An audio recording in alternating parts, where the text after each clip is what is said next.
শুভ সন্ধ্যা। যেমনটি সকলে অবগত আছেন, আজকে ডাক্তার প্রদীপ কুমার সরকার স্মারক বক্তৃতা এবং এই বক্তৃতার প্রথম পর্ব, অর্থাৎ এইটি প্রথম ডাক্তার প্রদীপ কুমার সরকার স্মারক বক্তৃতা।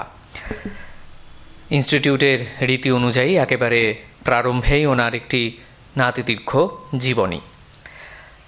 ডাক্তার প্রদীপ কুমার সরকারের জন্ম 1945 খ্রিস্টাব্দের 23শে জুলাই কলকাতায়। হীরেন্দ্রনাথ সরকার ও লীলা রানী দেবীর 8 পুত্র ও 2 কন্যার মধ্যে তৃতীয় পুত্র ছিলেন প্রদীপ কুমার। পিতা হীরেন্দ্রনাথ সরকার কলকাতা হাইকোর্টের আইনজীবী ছিলেন। তার মা লীলা রানী দেবী ইংরেজি শিক্ষায় শিক্ষিতা ছিলেন ও তিনি সন্তানদের ইংরেজি ও গণিত শাস্ত্রে শিক্ষিত করেছিলেন। প্রদীপ কুমার সরকারের পিতামহ সতীশচন্দ্র সরকারও কলকাতা হাইকোর্টের আইনজীবী ছিলেন। স্কুলের শিক্ষা শেষ করে তিনি ডাক্তার হওয়ার জন্য কলকাতা ন্যাশনাল মেডিকেল কলেজে ভর্তি হন। তাঁর জ্যাঠামশাই ডাক্তার মহেন্দ্রনাথ সরকার কলকাতা ন্যাশনাল মেডিকেল কলেজের প্রতিষ্ঠাতা প্রিন্সিপাল ছিলেন। প্রদীপ কুমার সরকার 1969 খ্রিস্টাব্দে MBBS পাশ করে প্রফেসর গোদরেজ কাজরাজের কাছে হার্ট সার্জারির হার্ট সার্জারির প্রশিক্ষণ নেন। ডাক্তারি শাস্ত্রে উচ্চশিক্ষা লাভের জন্য ডাক্তার সরকার 1973 খ্রিস্টাব্দে ইংল্যান্ডে যান ও FRCS ডিগ্রি লাভ করেন। ডাক্তার সরকার লন্ডন, ইটালি ও মার্কিন যুক্তরাষ্ট্রে কার্ডিওভাস্কুলার সার্জারিতে প্রশিক্ষণ প্রাপ্ত হন। হার্ট সার্জন হিসাবে ডাক্তার Pradip Kumar Sarkar Blackpool Victoria hospital, North Staffordshire royal infirmary, Saint George's hospital, London chest and Saint Bart's hospital ইত্যাদি নানা স্থানে তার প্রতিভার স্বাক্ষর রেখেছেন। এই সব হাসপাতালে রোগীদের সেবা তিনি করেছেন। ডাক্তার প্রদীপ কুমার সরকার হার্ট সার্জন হয়েও অনেক জুনিয়র ডাক্তার ও নার্সকে প্রশিক্ষিত করেছেন ও তা গুরু শিষ্য সম্পর্কে উন্নীত করেছেন। পরবর্তীকালে তার ছাত্রছাত্রীরা পৃথিবীর বিভিন্ন প্রান্তে এই আদর্শ বহন করে চলেছেন তাদের কাজের মধ্য দিয়ে। ডাক্তার সরকার ম্যান্টাগিউ ক্লিনিক্যাল স্টিমুলেশন সেন্টার অ্যানাস্থেটিকে ট্রেনিজদের প্রশিক্ষণ করেছেন। ডাক্তার সরকার দেশে ও বিদেশে তার ক্লিনিক্যাল পেপার ও কেস স্টাডি উপস্থাপিত করে প্রশংসিত হয়েছেন নানা জায়গায়। 2010 খ্রিস্টাব্দে তিনি ব্রিটিশ মেডিকেল জার্নাল অ্যাওয়ার্ড লাভ করেন এবং ওই বৎসরের মার্চ মাসে শেফিল্ড টিচিং হসপিটাল থেকে তিনি অবসর গ্রহণ করেন। বিদেশে থাকলেও দেশের প্রতি তার বিশেষ ভালোবাসা ছিল। তিনি ঠাকুর, শ্রী শ্রী মা ও স্বামীজির ভাবাদর্শে সমগ্র জীবন নিয়োজিত করেছিলেন। 2013 খ্রিস্টাব্দে কলকাতায় ফিরে এসে নামমাত্র পারিশ্রমিকে তিনি পিয়ারলেস হসপিটালে যোগ দেন। পরবর্তীকালে ডাক্তার সরকার পূর্ণ সেবার মনোভাব নিয়ে রামকৃষ্ণ মিশন সেবা প্রতিষ্ঠান ও ভারত সেবাশ্রম সংঘের হাসপাতালে রোগীদের সেবা করেছেন। তিনি চিকিৎসক হলেও সকল বিষয়ে তার সমান আগ্রহ ও চর্চা ছিল।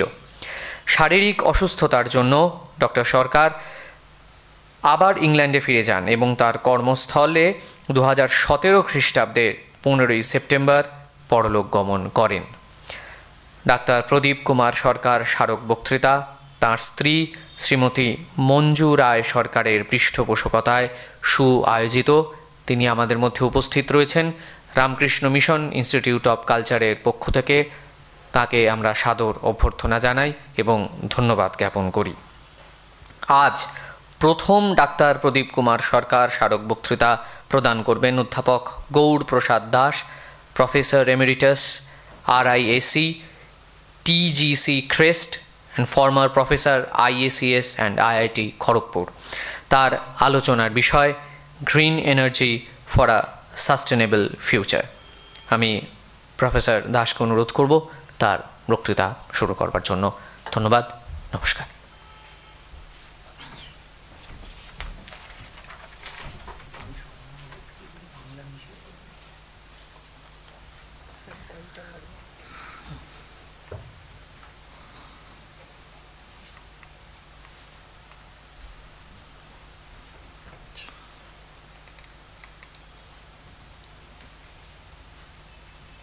মাইকটা এখানে আছে।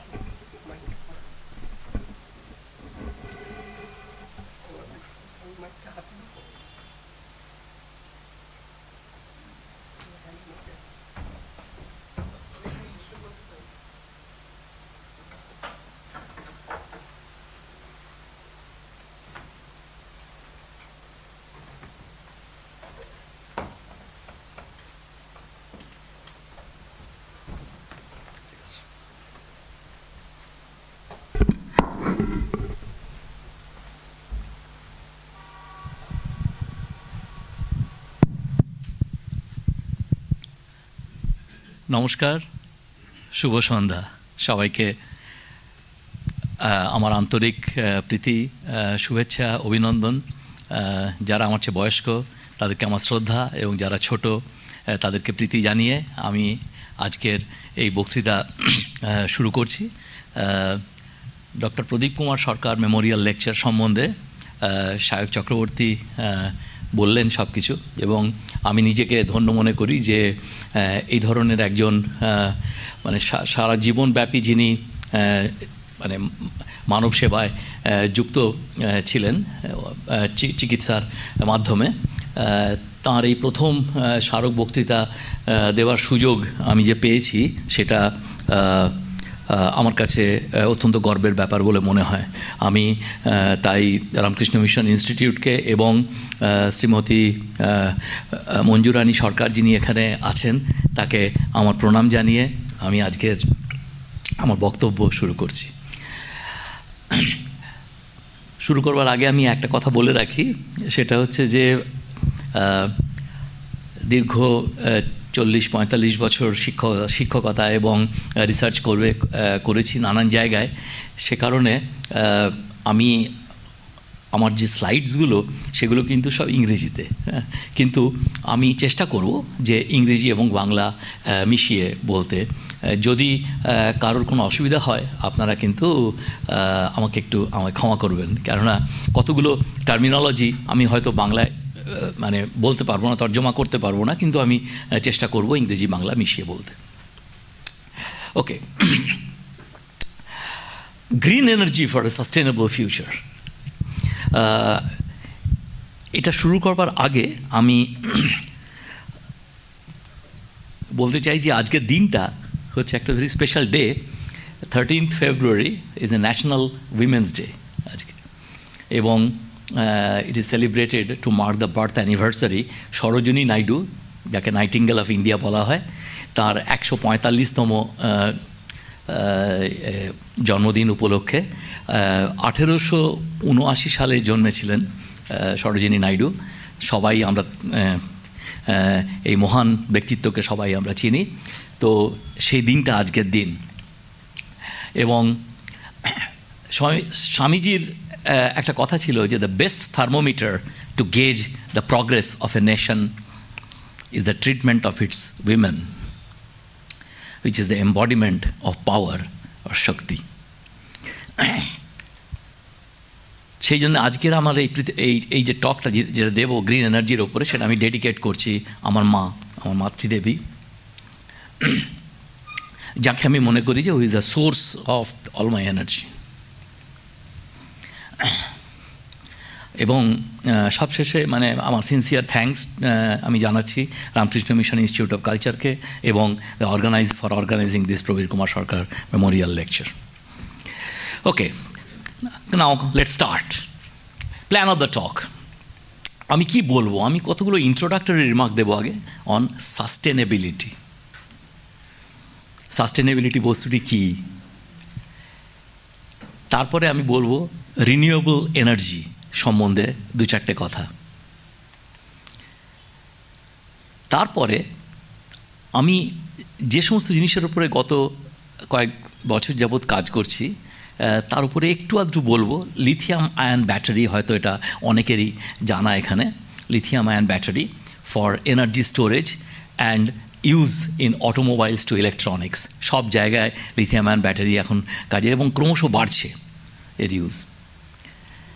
তারপরে আমি বলবো যে গ্রিন হাইড্রোজেন ইকোনমি, যেটা নিয়ে এখন খবরের কাগজ খুললেই দেখতে পাবেন প্রচুর কথা লেখা হচ্ছে গ্রিন হাইড্রোজেন সম্বন্ধে, তার প্রোডাকশন, স্টোরেজ এবং ইউটিলাইজেশন সম্বন্ধে 2-1টা কথা।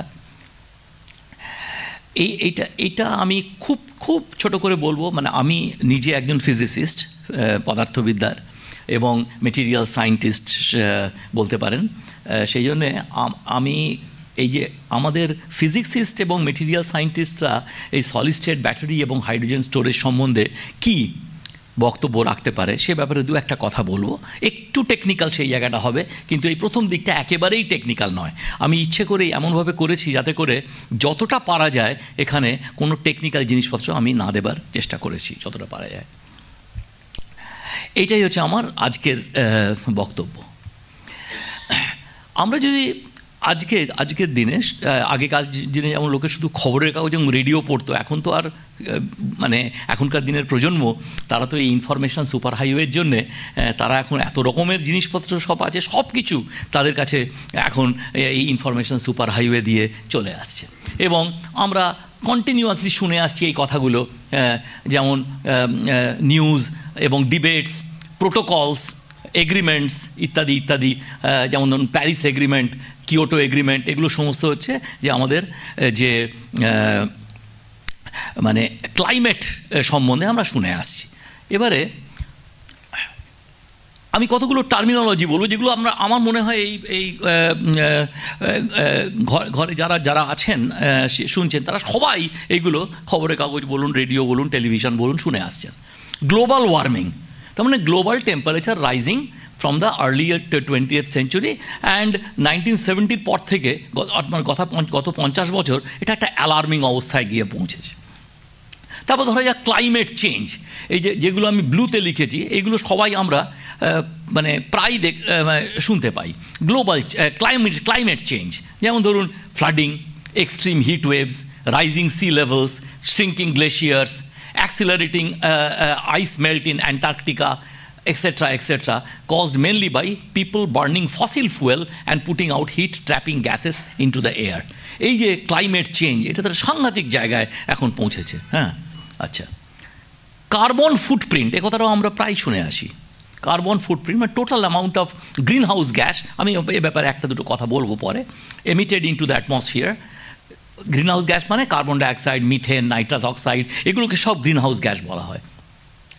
Expressed in equivalent tons of CO2, মানে কার্বন ডাইঅক্সাইড কত টন CO2 এমিট করছে এগুলো। নেট জিরো এমিশন, আপনারা দেখবেন যে এই জিনিস নিয়ে প্রচুর আলোচনা হচ্ছে। That is, what is the meaning of net zero? তার মানে হচ্ছে removing an equal amount of carbon dioxide from the atmosphere as we release into it, মানে যতটা আমরা রিলিজ করছি CO2 ঠিক ততটাই যেন মানে আমরা রিমুভ করতে পারি। কি করে দেখা যাক। আচ্ছা, গ্রিন হাইড্রোজেন, রিসেন্টলি খবরের কাগজে দেখলাম $1.3 trillion is going to be invested on green hydrogen. Hydrogen produced by electrolysis of water, H2O। পৃথিবীতে প্রচুর জল, সে সম্বন্ধে দু চারটে কথা বলবো। হ্যাঁ, যে এই যে এই H2O-কে আমরা যদি হাইড্রোজেন এবং অক্সিজেনকে আলাদা করতে পারি তাহলে প্রচুর হাইড্রোজেন পাওয়া যাবে, এবং সেই হাইড্রোজেনটাকে কী করে পাওয়া যায়? সেটি ইলেকট্রোলিসিস অফ ওয়াটার এবং using of course electricity, but that electricity also should be renewable electricity। মানে কি সেটাও আমি বলবো। তারপরে ধরা যাক ইলেকট্রিক ভেহিকল, ইভি, প্রচুর শুনতে পাচ্ছি আমরা আজকাল বাজারে যে নানান কোম্পানি তারা এখন পেট্রোল গাড়ি বন্ধ করে দিয়ে, হ্যাঁ, পেট্রোল এবং ডিজেল গাড়ি বন্ধ করে দিয়ে ইলেকট্রিক ভেহিকেল চালাচ্ছে। আবার কিছু কিছু জায়গায় দেখতে পাবেন যে না, ইলেকট্রিক ভেহিকেলের চেয়ে তারা হাইড্রোজেন ফুয়েল সেলওয়ালা ভেহিকেলকে আরও বেশি পছন্দ করছে। There are plus and minus points both.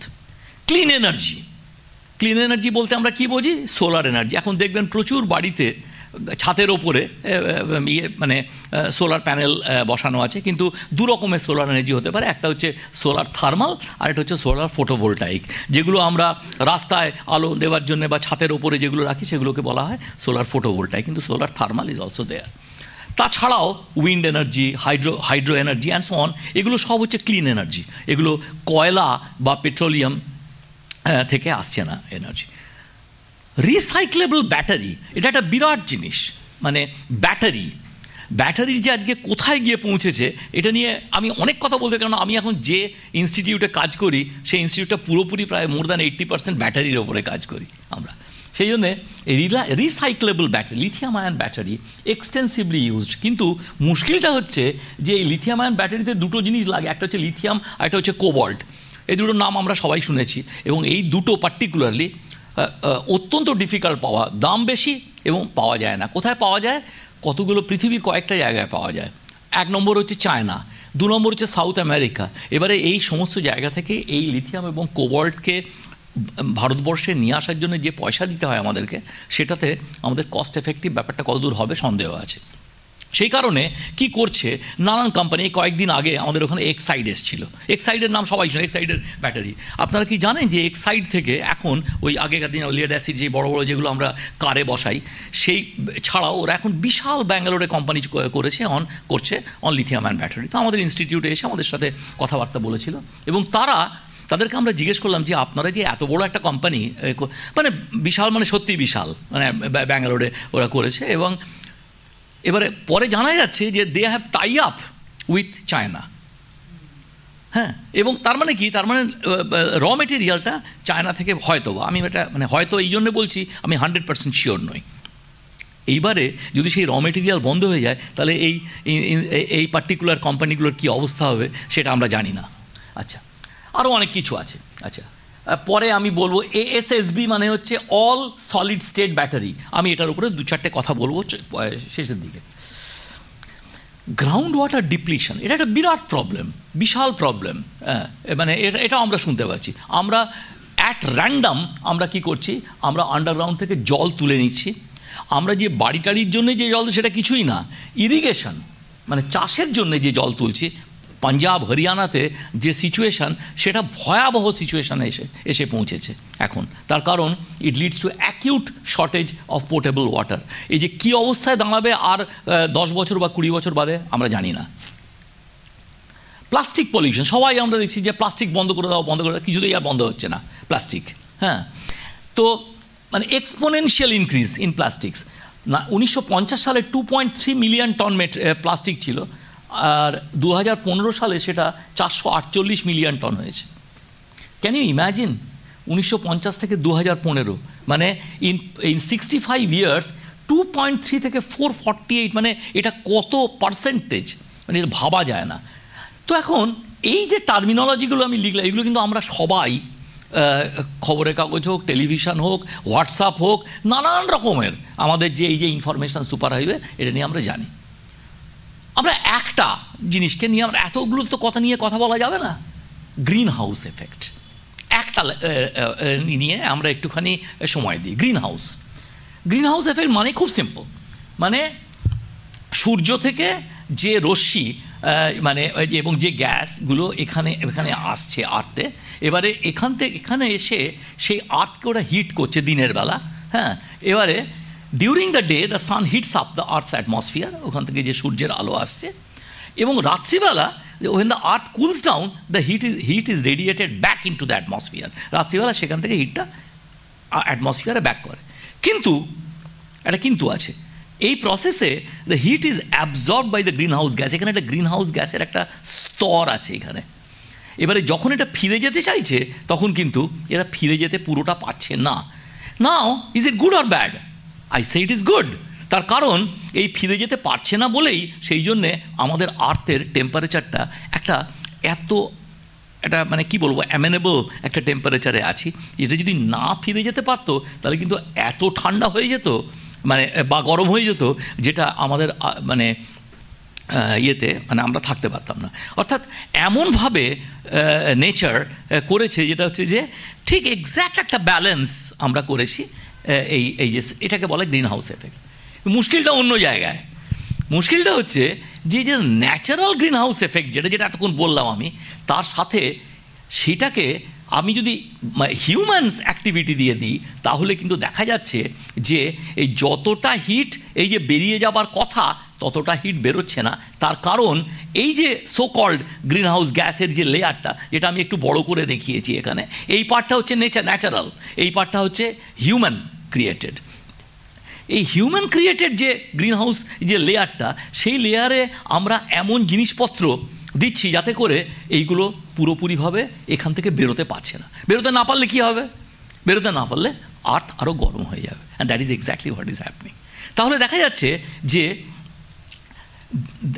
এই যে যেতে পারছে না, সেই জন্যে আমাদের এই যে সারভাইভাল ইন দ্য আর্থ, এটা একটা স্টেজের পরে কি হবে আমরা এখনও সত্যি কেউ জানি না। এটাই আমাদের, এইটার জন্যেই আজকে কিয়োটো কনভেনশন, প্যারিস কনভেনশন, ব্লা ব্লা ব্লা অনেক কিছু আমরা শুনতে পাচ্ছি। তার কারণটা কিন্তু এইটা, যে টেম্পারেচার যদি 1 ডিগ্রি বাড়ে সমুদ্রের, তাহলে মানে এই যে গ্লেশিয়ার সমস্তগুলোই আছে বা ইত্যাদি ইত্যাদি, তাহলে দেখা যাচ্ছে while our mother nature tries to ensure sustainability of life on earth, এটা কি বলছি আমি সাস্টেনেবিলিটি, আমরা সাস্টেন করতে পারছি আমাদের লাইফকে, কিন্তু it is the human activities during the past decades that might lead to a catastrophe. এটাই হচ্ছে আমাদের মেন বক্তব্য। আমাদের আজকের আমার এই যে লেকচারের প্রধান বক্তব্য হচ্ছে এইটা। আর একটা জিনিস বলি, এটা কিন্তু সম্পূর্ণ একটা অন্য এক্সাম্পল। গ্রিন হাউস এফেক্টটা বললাম, আমি 2 নম্বর একটা এক্সাম্পল দেবো, আর দেবো না, তারপরে অন্য জিনিসে চলে যাব। আপনারা কতজন এই জিনিসটা শুনেছেন, 4 পেস্ট ক্যাম্পেন? আমি জানি না। আচ্ছা, আমি স্বীকার করি, আমি এটা শুনেছি। আমার ছেলে আর্টিফিশিয়াল ইন্টেলিজেন্স নিয়ে পিএইচডি করে, তার কাছ থেকে আমি শুনেছি এটা, আমি নিজে জানতাম না। আচ্ছা, অনেক দিন আগের ব্যাপার, আমার জানা উচিত ছিল, জানতাম না। কি ব্যাপার, এই চড়াই পাখি তারা কি করে, তারা নাকি যত যে গ্রেন যে আমাদের আছে সেগুলো নাকি সব খেয়ে নিচ্ছে। সেই জন্য 1958 সালে Mao Zedong, let's not going to any politics, এটা জাস্ট ফ্যাক্ট আমি বলছি, 1958 সালে Mao Zedong had ordered all the sparrows to be killed because they ate too much of grain.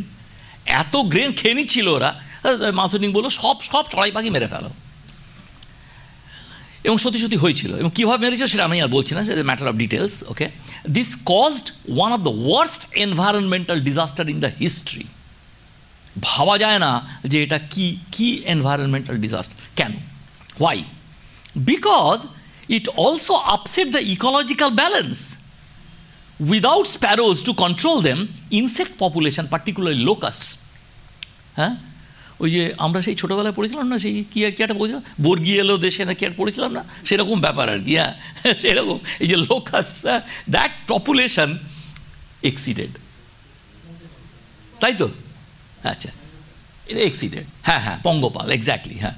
This resulted in a widespread crop damage. তাহলে কী হলো, এদেরকে মেরে ফেলা হলো, কিন্তু ওই লোকাসগুলো, হ্যাঁ, পঙ্গপাল, সেটা বেড়ে গিয়ে there is wide spread crop damage, এবং তার জন্যে there are so many millions of people who got affected, and there is a dire food shortage in China. এবারে আমি ভাবলাম যে এটা কি সত্যি না মিথ্যা। তখন আমার অনেক বন্ধুরা এখানে আছে, তারা সব জানেন যে একটা নিউজকে আমরা কিন্তু বার করতে পারি, এটা কি ফেক নিউজ না সত্যিকারের নিউজ। হ্যাঁ, তো তখন আমার ছেলে আমাকে বললো যে চ্যাট জিপিটিতে যাওয়া যাক। চাট করে চলে গিয়ে দেখা গেল যে no, it is a well documented historical event supported by numerous credible sources including historical records, academic studies and eyewitness. এটা সত্যি ঘটনা, মিথ্যা নয় এটা।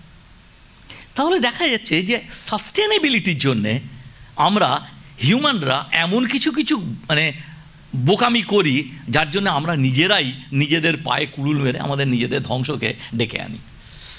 So what is sustainability? Development that meets the needs of present without compromising the ability of future generations to meet their own needs. এটা এক লাইনে definition, এক লাইনে। What is sustainability? Development that meets the needs for the present without compromising the ability of the future generations to meet their own needs. আচ্ছা, এই যে এই সাস্টেনেবিলিটির জন্য কিন্তু এটা কিন্তু এটা মাল্টিডিসিপ্লিনারি প্রসেস। এর মধ্যে একটা সোশ্যাল অ্যাসপেক্ট আছে, এর মধ্যে ইকোনমিক অ্যাসপেক্ট আছে, অ্যান্ড অফকোর্স এর মধ্যে এনভায়রনমেন্টাল অ্যাসপেক্ট আছে। এবং এই সোশ্যাল, ইকোনমিক এবং এনভায়রনমেন্ট, এই সবগুলোর মধ্যে একটা ইন্টার কানেকশান আছে, যেটা সাস্টেনেবিলিটিকে এনশিওর করে। হ্যাঁ, দিস এ ম্যাটার, এর উপরে প্রচুর পড়াশোনা করা হয়েছে। So the question is our future sustainable? This is the $1 million question. যে আমরা কি আজ থেকে এত বছর পরে আমরা কি এই হিউম্যানিটি বাঁচবো কি বাঁচবো না? Is our future sustainable? Is the progress in civilization inversely proportional to sustainability? অর্থাৎ যত দিন যাচ্ছে, যত আমাদের সিভিলাইজেশন প্রোগ্রেস করছে, সেটা কি সাস্টেনেবিলিটির সাথে ইনভার্সলি, মানে সাস্টেনেবিলিটি মানে যত সিভিলাইজেশন বাড়ছে তত সাস্টেনেবিলিটি কমছে? Is this correct? So that's the question which you have to answer. Now the topmost priority areas today কি কাউকে জিজ্ঞেস করা হয়, এমনকি এখন স্কুলের ছেলেরাও বলে দিতে পারবে যে টপমোস্ট প্রায়োরিটি এরিয়াস হচ্ছে এনভায়রনমেন্ট, এনার্জি আর ওয়াটার। এই তিনটে, এই তিনটের ওপরে আর কোনো টপমোস্ট প্রায়োরিটি এরিয়া আজকালকার দিনে নেই। এখন all these three are closely interwoven among the natural, social, and economic networks. Integration of energy, water, and environment system is essential for our sustainable future. আমরা ওয়ার্ল্ড আর্থ ডে পালন করি, ঠিক যেরকম করে আমরা father's day, mother's day, Valentine day ইত্যাদি আমরা world earth 22 এপ্রিলে আমরা সেলিব্রেট করি। কিন্তু এই সেলিব্রেট করার কতটা মানে আছে? একদিন আমরা ওয়ার্ল্ড আর্থ ডে পালন করলাম এবং তারপরে বাকি 364 দিন আমরা কি করছি সেটা দ্যাট ইজ মোর ইম্পর্ট্যান্ট, তাই না? আচ্ছা, তো হোয়াট অল সায়েন্টিস্ট এগ্রি আপন, সায়েন্টিস্টরা কিন্তু সবাই এই ব্যাপারটা নিয়ে তারা সবাই মোটামুটি একমত যে আমাদের এই sustainability is about the ability of our own human society to continue ইনডেফিনিটলি within these natural circles.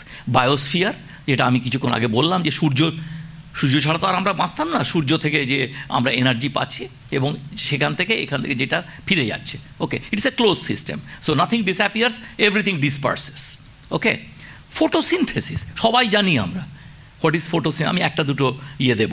Photosynthesis একটা অসাধারণ জিনিস, হ্যাঁ, মানে ফটোসিনথেসিস এর জন্য সমস্ত বৃক্ষ, সমস্ত মানে গাছপালা যেভাবে বেঁচে আছে। হ্যাঁ, তারপরে এই যে জিওলজিক্যাল সাইকেলস যেগুলো লিথোস্ফিয়ার থেকে, হ্যাঁ, আপনারা কি আর জানেন যে এমনকি লিথোস্ফিয়ারে এমন একটা আছে যে যদি কোনো হয় মানে কোনো ভূমিকম্প, সেই ভূমিকম্প মানে কি? ভূমিকম্প মানে হচ্ছে যে টেকটনিক প্লেটের যে মুভমেন্ট। এবারে সেই টেকটনিক প্লেটের মুভমেন্টের সময় সেখান থেকে এমন কিছু এফেক্ট হয় যেটার এনার্জিটা এত সাংঘাতিক যে সেটা ওজোনকে অ্যাফেক্ট করে এবং করে সেটা ইলেকট্রোম্যাগনেটিক যে রেডিয়েশন সেটাকে সেখানে তার এফেক্টটা পড়ে এবং সেই এফেক্টটাকে মাপা যায় এবং সেটা যদি মাপা যায় তাহলে সেখান থেকে আমরা প্রেডিক্ট করতে পারি যে weather the earthquake is going to happen or not. অবশ্য সেই সময়টা কতটা সেটা খুব ইম্পর্টেন্ট এখানে, মানে সেটা নিয়ে অনেক আর্গুমেন্ট আছে, but anyway let me not go into all those things. আচ্ছা, তো এখন এগুলো কিন্তু মোটামুটি সায়েন্টিস্টরা সবাই জানে এবং এটাও সবাই জানি আমরা প্ল্যানেটারি সাইকেলস যেগুলো কী কী, এটা কিন্তু আমরা স্কুলে পড়ি আজকাল। হ্যাঁ, একটা হচ্ছে নাইট্রোজেন সাইকেল, হ্যাঁ, এই যে আমাদের ফার্টিলাইজার বলুন বা বলুন, মানে কীভাবে আমরা নাইট্রোজেন অ্যাটমসফিয়ার থেকে পাচ্ছি এবং কীভাবে ফেরত দিচ্ছি, কীভাবে পাচ্ছি কীভাবে ফেরত দিচ্ছি। The same thing is true with carbon dioxide, same জিনিস, সেম। এবং ওয়াটার, তিনটেই, এই তিনটে হচ্ছে সবচেয়ে ইম্পর্ট্যান্ট, নাইট্রোজেন, CO2 এবং ওয়াটার। এইটাকে এই যে প্ল্যানেটারি সাইকেল এটা হচ্ছে সবচেয়ে ইম্পর্ট্যান্ট। ফটোসিনথেসিস আমরা সবাই জানি যে ফটোসিনথেসিস কী হয় না, একটা গাছে যদি রোদ এবং কী বলে জল আমরা দেয় তাহলে গাছটা বাড়বে। মানে ব্যাপারটা কি, তার কারণ হচ্ছে গাছ আমরা জানি যে কার্বন ডাইঅক্সাইডকে নেবে এবং এখান থেকে যে মানে যে এনার্জিটা এখান থেকে পাবে, that is itself something which is helping this thing to grow via photosynthesis. এবং তার জন্য একটা ইকুয়েশন আছে, let us not go into that. হ্যাঁ, যে CO2 + H2O সেটা গিয়ে এই যে রাইট সাইডে যেটা আছে অক্সিজেন, গ্লুকোজ এবং ওয়াটার, এবং এই গ্লুকোজটা এটাকে বাড়তে সাহায্য করে। হ্যাঁ, কিন্তু সবচেয়ে বড় কথা হচ্ছে যে এখান থেকে কিন্তু এই CO2 এর ভেতরে ঢুকে এখানে কিন্তু বেরোয় যেটা, সেখানে হচ্ছে অক্সিজেন। সেই জন্যে গাছ কেটে দেওয়া মানে অক্সিজেন বাদ পড়ে যাওয়া। আচ্ছা, এখানে একটা এটা তো একটা ভিডিও, কিন্তু সেই ভিডিওটা কিভাবে, হ্যাঁ, tributary is the Rio Claro. আচ্ছা, And here, when conditions are just right, it's possible to witness a rare and remarkable spectacle. সেখানে আমার এক বন্ধুর কাছ থেকে আমি এটা পেয়েছি, অসাধারণ। আমি পুরোটা চালাবো না, এখানে দেখতে পাবেন যে কি করে ফটোসিনথেসিস হচ্ছে, how the photosynthesis is happening. The river is so crystal clear that its bed is bathed in sunlight.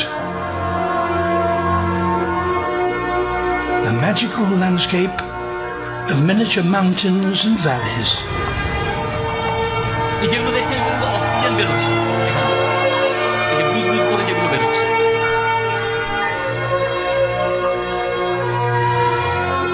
It's carpeted by pipewort, fanwort, and star grasses.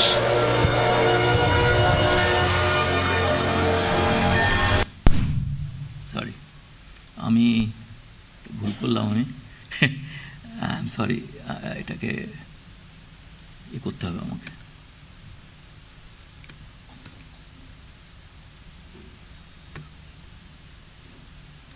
মানে আমি এই পুরোটা মানে চালাবার আমার সময় নেই, কিন্তু চালাতে পারলে খুব ভালো লাগতো। মানে আমি যেটা বলতে চাইছি, আমি এটা ফাস্ট ফরওয়ার্ড করতে পারি, ফাস্ট ফরওয়ার্ড করা যায়। দেখুন তো, কারণ এটা 4 মিনিট লাগবে। প্রথম 2 মিনিটটাকে যদি আমি একটু করতে পারি।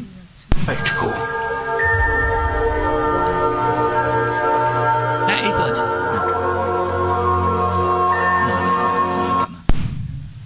ওটা না, এটা পেছন দিকে যান। হ্যাঁ, আচ্ছা, যাই হোক, এনিওয়ে ইউ মানে এটা একটা অসাধারণ ভিডিও। দরকার হলে আমি যদি কেউ ইন্টারেস্টেড হয় আমি দেব।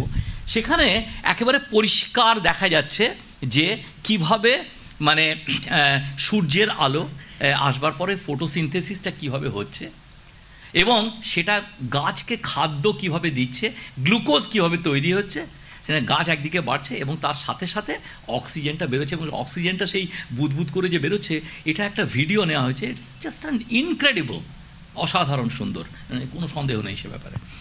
তো এখন সময় অভাবে, কিন্তু যদি পরে যদি সময় থাকে আমি আপনাদেরকে এইটা দেখাবো, এটা।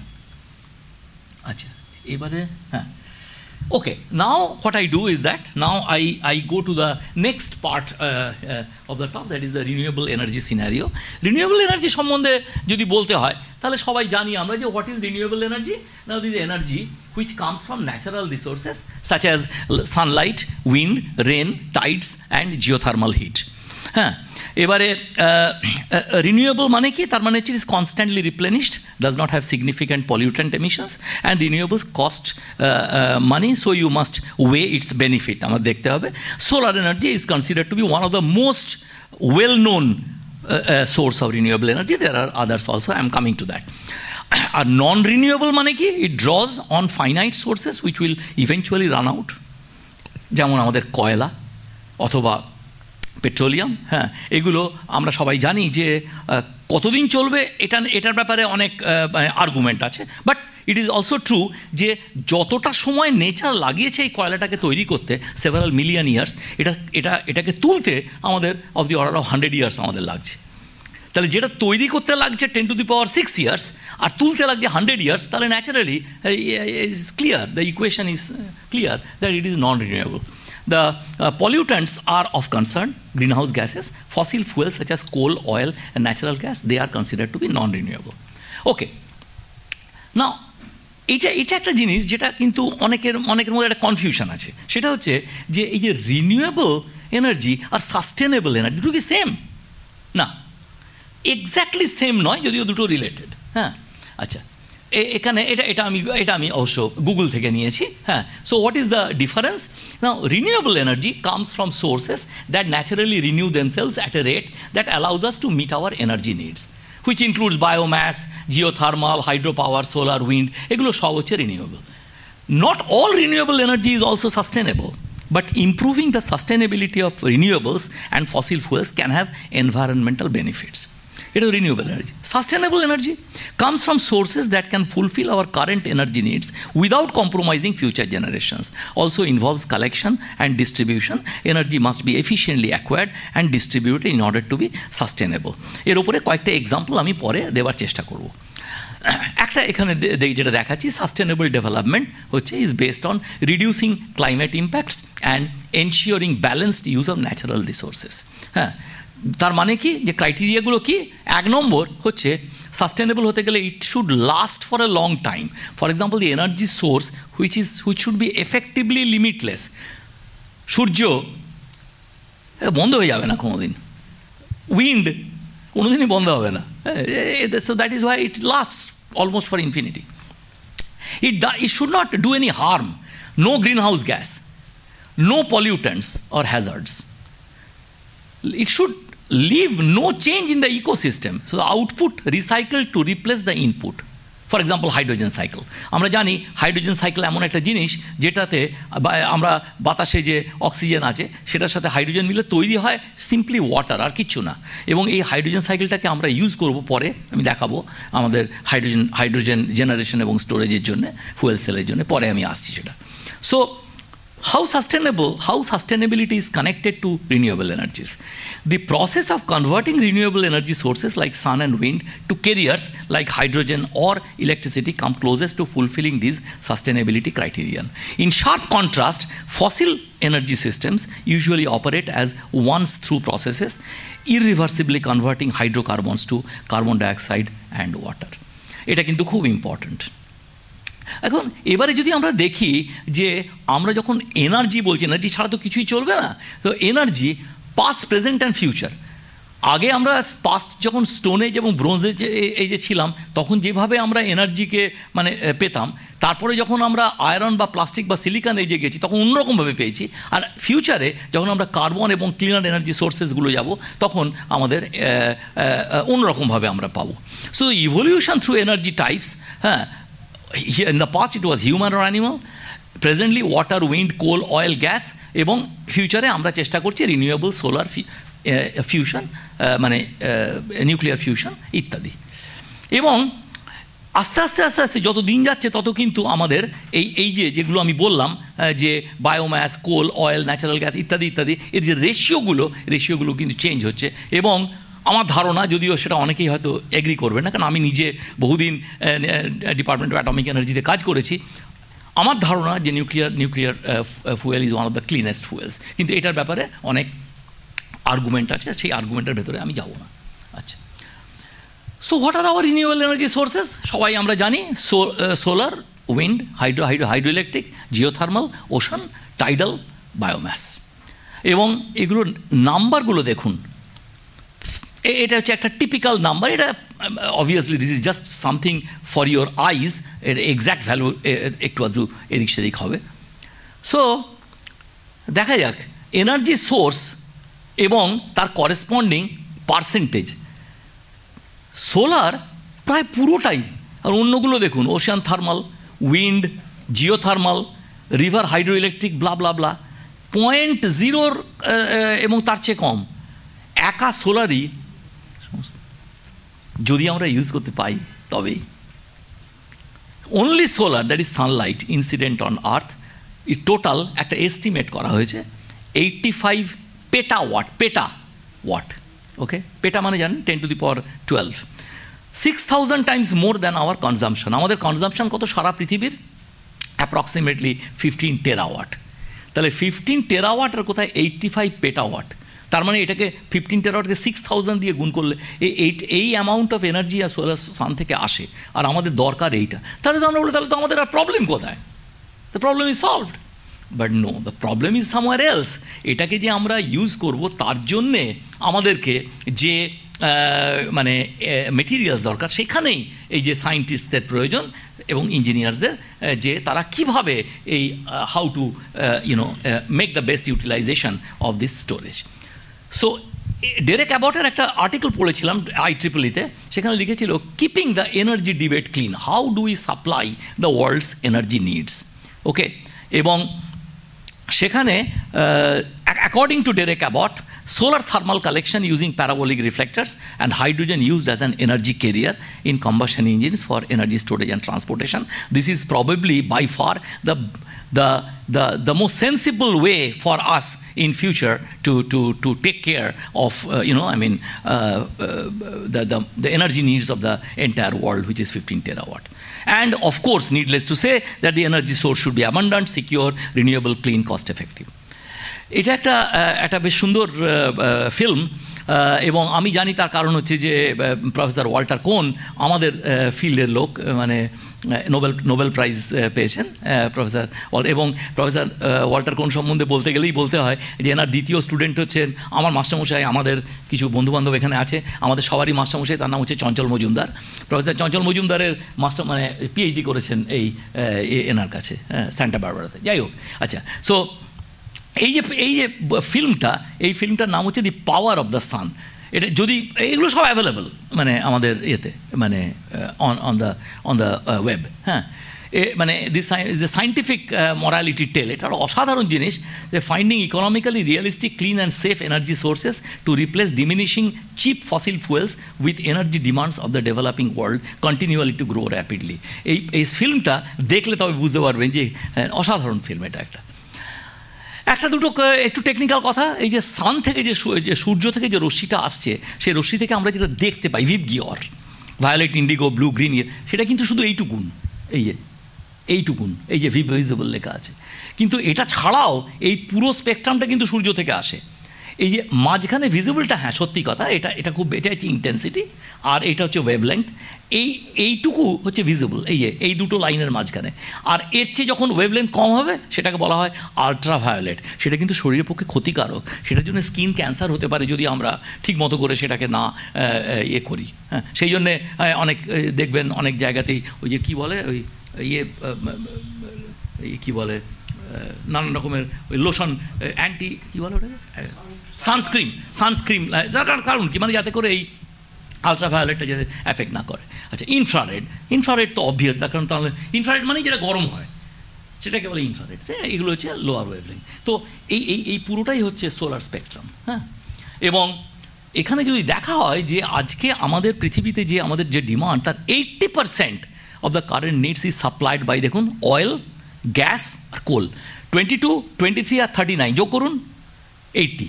তাহলে 80% of the current energy needs is supplied by oil, gas and coal.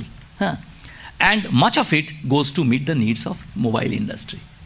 মানে automobile is taking care of, is using maximum of this 80%. Okay? এবং আমাদের গাড়ি সংখ্যা ক্রমশ বেড়ে যাচ্ছে। Resources are limited and lead to global warming. তাহলে বুঝতে পারছেন যে এই যে 80% যেটা হচ্ছে, বাকি আমি যা বলছি রিনিউয়েবল, হ্যাঁ, তার মধ্যে নিউক্লিয়ারও আছে, বায়োমাস, হাইড্রো ইলেকট্রিক, অন্যান্য আদার রিনিউয়েবলস, সেগুলো কিন্তু 1%, 3%, 4%। নিউক্লিয়ার যদি ঠিকমতোভাবে করা যায় তাহলে ইট মাইট লিড টু 8%। কিন্তু সব দেশে করে না। ফ্রান্স করছে, জার্মানি করছে না।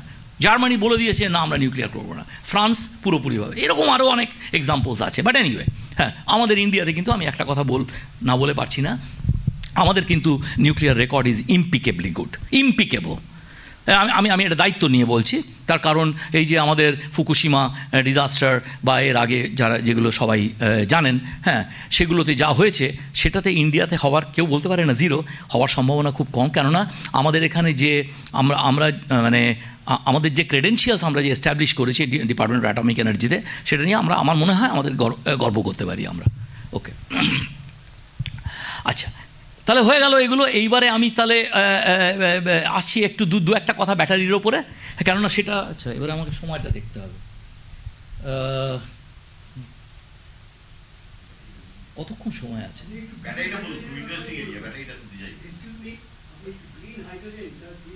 এই বলছি,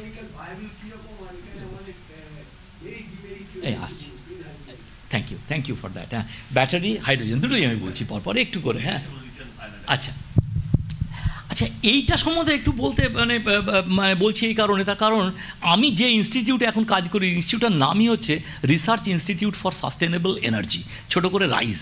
এটা হচ্ছে সল্ট লেকে, কলকাতায়, সেক্টর 5-এ, টিসিজি ক্রেস্ট।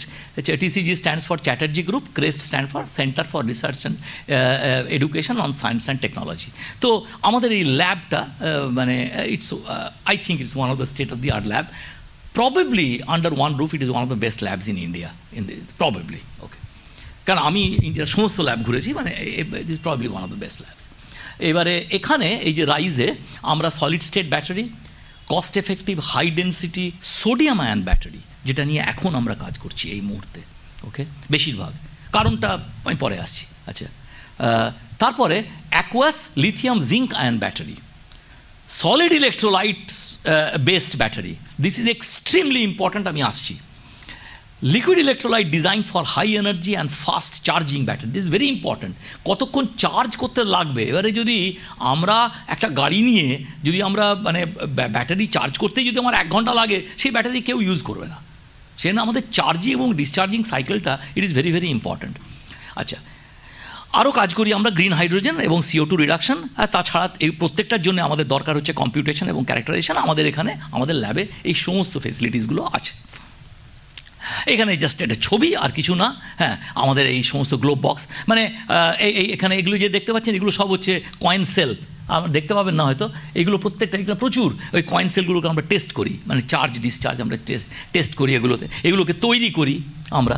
মানে আমাদের ল্যাবে starting from the complete synthesis of lithium ion, sodium ion plus other batteries, all the characterization, all বললে ভুল হবে, যেগুলো মেগা লাগে মানে ফেসিলিটিস লাগে লাইক নিউট্রন, সে করতে পারবো না আমরা। কিন্তু ফর্চুনেটলি যেহেতু নিউট্রন দরকার হয়, আমি আমার বিআরসির আমার কলিগদেরকে বলি, তারা নিউট্রন করে দেয়। সিনক্রোটন যখন দরকার হয় ইন্দোরের আমার যে সমস্ত কলিগরা তাদেরকে বলি করে, এগুলো তো আর ল্যাবে থাকে না। কিন্তু ল্যাব বেস যেমন X ray diffraction, Raman scattering, FTIR, X ray photo electron spectroscopy, blah blah blah, আর যত প্রচুর, সেগুলো সমস্ত আমাদের ল্যাবে আছে এবং সেগুলো আমরা সমস্ত করি। এবং প্রত্যেকটা হচ্ছে গ্লোব বক্সের ভেতরে, কেননা এগুলোকে বাইরের এই অ্যাটমসফিয়ারিক মানে গ্যাসের অ্যাটমসফিয়ারে এটাকে এক্সপোজ করা যায় না। সেজন্য এগুলোতে স্পেসিফিক আর্গন বা অন্য ইনার্ট গ্যাস অ্যাটমসফিয়ারে করতে হয় এবং এই আমাদের ছেলেরা কাজ করছে। আচ্ছা, এবং এখানে কি কি আছে, ওই যে XPS, XRD যা বললাম আর কি, AFM, রমন, যারা এগুলো জানেন তারা জানেন, যারা জানেন না let us forget about that. হ্যাঁ, আমাদের এই সমস্ত ইন অপারেন্ডো এগুলো এক্সপেরিমেন্টগুলো সেগুলো সব আছে। If anybody is interested, you are most welcome to come to our lab. এখানেই মানে আমাদের সল্টলেক। আচ্ছা, প্রচুর এখানে আছে, এর মধ্যে আমি এখন ঢুকবো না। এই সমস্ত ইনস্ট্রুমেন্ট আন্ডার ওয়ান রুফ আমাদের আছে। আচ্ছা, ওকে, so let's come to the world of batteries. Okay, now এই যে ব্যাটারি বস্তুটা কি, যারা কিচ্ছু জানেন না তারা কিন্তু এইটা জানেন যে আমি এইটাতে আসছি। এই তাতে একটা অ্যানোড থাকে, একটা ক্যাথোড থাকে, একটা ইলেকট্রোলাইট থাকে, একটা সেপারেটর থাকে, ব্যাস, আর কিচ্ছু নেই। একটা ব্যাটারির ভেতরে এই চারটে জিনিস থাকে এবং এইটা নিয়েই আমরা রিসার্চ করি সমস্ত কিছু, ঠিক আছে। এবারে মজা হচ্ছে যে এটার মধ্যে মানে ব্যাটারির মধ্যে আবার নানা রকম ফের আছে। কতগুলোর এনার্জি ডেন্সিটি হাই আর কতগুলোর পাওয়ার ডেন্সিটি হাই। যেমন ধরুন আমি যদি গাড়ির জন্য বলি, তার জন্যে যা লাগবে, আর আমি যদি একটা এরোপ্লেনে যে মানে ব্যাটারি লাগে তার কিন্তু রিকোয়ারমেন্ট আলাদা। এবার এখানে নানান রকমের এই যে lead acid battery, nickel cadmium battery, হ্যাঁ, lithium ion battery and so on and so forth, আরও সব আছে, magnesium, zinc air battery and so on. এগুলো প্রত্যেকটা আমরা মানে করেছি যে এটা একটা ফেজ ডায়াগ্রাম, যেখানে আমরা দিয়েছি যে কোনটা কোন জায়গায়, মানে যে ঠাকুর যে ফুলে সন্তুষ্ট, মানে কোনটা আপনি বলতে পারবেন না যে এইটা ভালো এটা খারাপ না। হ্যাঁ, তো আমি বলবো, আমি এই যে solid state lithium ion battery যেটা, এটার উপরে একটু আমি এমফ্যাসিস দেবো কিছুক্ষণ পরে। আচ্ছা, replacing liquid by solid electrolyte in batteries, এইটা কিন্তু সবচেয়ে ইম্পর্ট্যান্ট জিনিস একটা। অর্থাৎ ব্যাপারটা কি, ব্যাপারটা হচ্ছে এরকম, নুন যে নুন খাই, জলে দিন, জলে গুলে যায়, সেখানে ওই যে সোডিয়াম ক্লোরাইড, তাই তো, নুন, সোডিয়াম হচ্ছে প্লাস, ক্লোরিন হচ্ছে মাইনাস। এইবারে ওই যে সোডিয়ামের যে ডিফিউসিভিটি বা যে কন্ডাক্টিভিটি, সেটা মেজার করা যায় ইজিলি, মেজার করা যায়, ঠিক আছে। সেই মেজার করে আমরা রেখে দিই, ছাত্রকে বললাম মেজার কর, রেখে দিলাম। এইবারে আমি জলে গুললাম না, সোডিয়াম ক্লোরাইড এমনি সলিড নুন, তাতে সোডিয়ামের যে ডিফিউসিভিটি বার করলাম। এই দুটো ডিফিউসিভিটির মধ্যে পার্থক্য কত জানেন? Of the order of 10 to the power 7। 10 to the power 7 মানে একের পিঠে 7টা শূন্য। অর্থাৎ লিকুইডে যদি আমি দিই, তাহলে ওই যে আয়নিক যে কন্ডাক্টিভিটি, যেটা হচ্ছে একটা ব্যাটারির মূল মন্ত্র, যে আয়নটাকে কন্ডাক্ট করতে হবে, তা নাহলে ব্যাটারি চলবে না, ঠিক আছে। আর অ্যানোড থেকে ক্যাথোডের দিকে যে যাবে, একটা দিকে ইলেকট্রন যাবে, একদিকে আয়ন যাবে, এটা যেতে পারবে না যদি না সেখানে কন্ডাক্টিভিটিটা হাই থাকে, যেতে পারবে না। এবারে প্রশ্ন হচ্ছে যে যদি লিকুইডে দিই তাহলে তো অনেক বেশি তার কন্ডাক্টিভিটি, সলিডে দিলে কম। কিন্তু তাহলে প্রবলেমটা কোথায়? প্রবলেমটা হচ্ছে যে এই যে লিকুইড ইলেকট্রোলাইট যেটা, এখানে আগুন ধরে যাওয়ার চান্স থাকে। মানে লিথিয়াম আয়ন এবং সোডিয়াম আয়নটা পরে আসছি আমি, লিথিয়াম আয়ন বেসড ব্যাটারি যেগুলো, তাতে দেখা গেছে ওই যে একটা কোন একটা বড় ফ্লাইট যেটাকে বন্ধ করে দিল US থেকে, ভুলে গেছি, হ্যাঁ, ওরা ওরা ওই লিথিয়াম আয়ন ব্যাটারিতে আগুন ধরে গেছিল বলে ওরা ওরা ওরা বন্ধ করে দিল। তার কারণ ইউ ক্যানট টেক রিস্ক হ্যাঁ অফ দিস থিং। সেই জন্যে আমরা চেষ্টা করছি যে কি করে আমরা এই লিকুইড ইলেকট্রোলাইটটাকে সলিড ইলেকট্রোলাইট দিয়ে রিপ্লেস করব, কিন্তু উইদাউট স্যাক্রিফাইসিং দ্য মানে কন্ডাক্টিভিটি, রাইট? এটা হচ্ছে challenge. And that is exactly where a person like me, মানে a physicist or a material scientist comes into play. ঠিক আছে, তো এটাকে বলে সলিড স্টেট ব্যাটারি। আচ্ছা, এটা আমি স্কিপ করবো, লিথিয়াম আয়ন ব্যাটারির ফ্লিপ সাইড, এবং তারপরে লোকেরা লিথিয়াম যেহেতু খুব মুশকিল, মানে চায়না দিতে চাইছে না, আর সাউথ আমেরিকাতে চিলি বা ওই সব জায়গায় হ্যাঁ যারা আছে তাদের সব ড্রাগ লর্ডরা ওগুলোকে কন্ট্রোল করে, খুব মুশকিল পাওয়া লিথিয়াম এবং গোবর। হ্যাঁ, কিন্তু হ্যাঁ সেটা খুব সত্যি কথা না, কি সেটা লিথিয়াম নয়, সেটা লিথিয়াম ওর। এবারে সেই লিথিয়াম ওর থেকে লিথিয়ামটা বার করার জন্য যে প্রসেস, সেগুলো আমরা সব দেখেছি, আমি বলবো সেটা। It is not lithium, it's lithium containing ore. এবারে সেইটা থেকে অনেক ডিটেলস আছে, এগুলো আমরা সব জানি। আচ্ছা, এবারে লিথিয়ামের জায়গায় যদি আমি সোডিয়াম ইউজ করতে পারি, আপনি ভাবতে পারছেন যে কতটা সস্তা হবে, মানে অকল্পনীয়। মানে আমি একটা রাফলি এক্সাম্পল দিচ্ছি, একটা লিথিয়াম আয়ন ব্যাটারি যদি 100 টাকা দাম হয়, একটা সোডিয়াম আয়ন ব্যাটারির দাম হবে বড় জোর 5 টাকা, বড় জোর। কারণ sodium is available everywhere. Sodium is earth abundant material, sodium like magnesium, lithium is not. সেই জন্যে আমরা চেষ্টা করছি যে লিথিয়ামের জায়গায় রিপ্লেস করতে, কিন্তু এই ডিটেলসটাতে আমি এখন যাব না। আচ্ছা, আমি এইটা বলে আমি এই পার্টটা শেষ করব। সেটা হচ্ছে যে what are the outstanding properties of new solid state battery. হ্যাঁ, এই যে সলিড স্টেট ব্যাটারি যেটা আমি বললাম এখনই, হ্যাঁ, এক্সিবিট সেভারাল নোটেবল প্রপার্টিজ। কীরকম? It leads to increased energy density, ভীষণ ইম্পর্ট্যান্ট। এনার্জি ডেন্সিটি এবং পাওয়ার ডেন্সিটি দুটোকেই বেশি রাখতে হবে। Energy density, that is energy density that is significantly higher, enabling it to store more energy in a smaller place. সলিডের একটা বিরাট সুবিধা কি জানেন তো, যে ছোট কম্প্যাক্ট জায়গায় জিনিসটা আসে, যেটা লিকুইড বা গ্যাসে আসে না, জায়গা বেশি লাগে। আচ্ছা, reduced weight for devices and vehicles, enhanced safety, যেটা এক্ষুনি বললাম আপনাদেরকে, যে the solid electrolyte minimises the risk associated with over heating and potential combustion, making it a safer alternative. 3 number, improved longevity, মানে কতদিন চলবে ব্যাটারিটা। The solid state design can withstand more charge and discharge cycle. আমরা দেখেছি এটা, ওই charge discharge সাইকেলটা কতবার, 5000 বার, 10,000 বার, 15,000 বার, কতবার। একটা লিকুইডে যতবার এই চার্জ ডিসচার্জ করবার পর এটাকে আমরা ফেটিগ স্ট্রেংথ বলি। আমরা যদি এখানে কেউ মেটালার্জির লোক থাকেন তারা বলে, যেমন ধরুন এই যে আমাদের সুইচ আছে, এই সুইচটাকে আমি যদি আপনাকে বলি 10,000 বার অফ আর অন করুন, খারাপ হয়ে যাবে। কেন খারাপ হয়ে যাবে? তার কারণটা হচ্ছে যে সুইচটা তো বাইরে, ভেতরে যেটা আছে সেটা হচ্ছে কপারের একটা তার ভেতরে এই জিনিসটা ঢোকে আর বেরোয়, তবে তো অফ আর অন হয়, তাই তো? এবারে আপনি যদি 10,000 বার করেন, সুইচটা খারাপ হয়ে যাবে। তার কারণ হচ্ছে যে কপারের একটা ফেটিগ মানে কি, ফেটিগ মানে বাংলায় যা বলে, হ্যাঁ, ক্লান্তি, ফেটিগ স্ট্রেংথ একটা আছে। এবারে সেই ফেটিগ স্ট্রেংথটা খারাপ করে দেবে এই সুইচটাকে, ব্যাটারি কোথায় ওরকম খারাপ করে দেবে।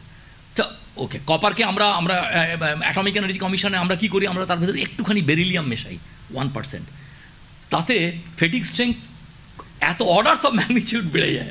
সেটা ওগুলো অন্য গল্প। সেটা রেয়ার আর্থের দেওয়া হয়, রেয়ার আর্থের আবার দামের ব্যাপারটা আসছে তো। রেয়ার আর্থের তো মানে দামের, rare earth is very expensive, but anyway okay. তারপরে ইমপ্রুভ লঞ্জিভিটি, ফাস্টার চার্জিং, এগুলো গেল। আর implications of the development, the advent of high performance solid state battery could transform multiple industry. কেন ইন্ডাস্ট্রি যদি না খায় তাহলে তো লোকে কোনো মানে হয় না সেই ব্যাটারি তৈরি করবার। পোর্টেবল ইলেকট্রনিক, ফোন, ল্যাপটপ, এইগুলোতে কিন্তু আর কিছুদিন বাদে দেখবেন সমস্ত অল সলিড স্টেট ব্যাটারি আসবে। মানে নট অনলি কয়েন সেল মানে যেটা ওই যে গোল মতো, যেটা আপনি যে কোনো একটা খুললে পান, কিন্তু ল্যাপটপে না, এইটার ভেতরে হ্যাঁ যেটা আছে সেটা কিন্তু কয়েন সেল নয়, হ্যাঁ সেটাকে বলে পাউচ সেল, পাউচের মতো দেখতে একটা, দেখবেন। হ্যাঁ, সেগুলো সব তৈরি করি আমরা আমাদের ল্যাবে। হ্যাঁ, আচ্ছা, তো এই পোর্টেবল ইলেকট্রনিক্সের বিরাট কাজে লাগবে এই solid state battery. Electric vehicle, এটা তো একটা মানে কি বলবো মানে কনজিউমার, বিরাট কনজিউমার এটা। আর একটা হচ্ছে renewable energy source, solar wind energy systems could store more power efficiently enhancing the reliability and. তাহলে এই যেটা লিখেছি এখানে সেটা হচ্ছে যে সলিড স্টেট যদি আমরা ব্যাটারি করতে পারি তাহলে আমাদের কী কী সুবিধা হতে পারে। তবে let me just confess one more thing, যে এখনও পর্যন্ত কিন্তু আমরা লিথিয়াম আয়ন ব্যাটারি যেরকম বাজারে যেটা পাওয়া যায়, আমরা কিন্তু এখনও পর্যন্ত সলিড স্টেট ব্যাটারি বাজারে ছাড়তে পারিনি এখনও, ফর ভেরিয়াস রিজনস বাজারে এখনও ছাড়তে পারিনি। আচ্ছা, এটা একটা জাস্ট আমার পেপার একটা দেখাচ্ছি, এটা গত সপ্তাহে বোধহয় বেরিয়েছে এতে জানুয়ারি মাসে, optimising solid electrolyte with 3D transition metal dope LiCyCl6। এটা আমার ছাত্র তন্ময় ও করেছে, আর বিপ্লব আছে উপসালাতে। হ্যাঁ, এখানে আমরা দেখিয়েছি যে এই যে LiCyCl6-এ এই যে লিথিয়ামটা কীভাবে এর ভেতর দিয়ে মলিকুলার ডাইনামিক্স করে দেখিয়েছি যে লিথিয়ামটা কত তাড়াতাড়ি এই ল্যাটিসের ভেতর দিয়ে, সলিড লিকুইড নয় কিন্তু এটা সলিড, কারণ এর একটা ক্রিস্টাল স্ট্রাকচার আছে, তার ভেতর দিয়ে লিথিয়ামটা কি করে, there is something call pedal wheel mechanism, এগুলোর মধ্যে আমি যাবো না, অ্যাবসলিউটলি এক্সাইটিং। মানে এ পার্সন লাইক মি, মানে যে ফিজিক্স এবং মেটেরিয়াল সায়েন্সে আছে তারা, আমরা কি করে মানে কি মেকানিজমে, আমরা তো লিকুইড ইউজ করবো না, আমরা সলিড ইউজ করবো, কিন্তু আমরা সলিডে আমরা কন্ডাক্টিভিটি চাই ভালো, সেটা আমরা বার করেছি মলিকুলার ডাইনামিক্স ইউজ করে। So this is the latest paper, এটা এক মাসও হয়নি, আরও অন্যান্য আছে জিনিসপত্র, যাই হোক এনিওয়ে। আচ্ছা, সো লাস্টে এবারে ওই ভদ্রলোক আমাকে বললেন যে গ্রিন হাইড্রোজেন, চলো let's go to that's the last one. Okay, আমি জানি না যে আপনারা বোর হচ্ছেন কিনা, তাহলে আমি বন্ধ করে দেবো। আচ্ছা,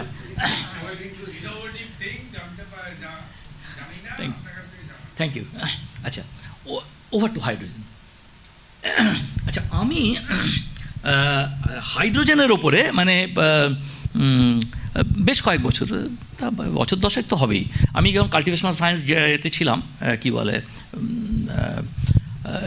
যাদবপুরে, তখন আমার প্রায় 3টে ছাত্র আমার সাথে PhD করেছে শুধু হাইড্রোজেনের ওপরে। এটা অসাধারণ মানে অভিজ্ঞতা আমার। হ্যাঁ, আমিও শিখেছি আমার ছাত্রদের সাথে অনেক কিছু। হ্যাঁ, তো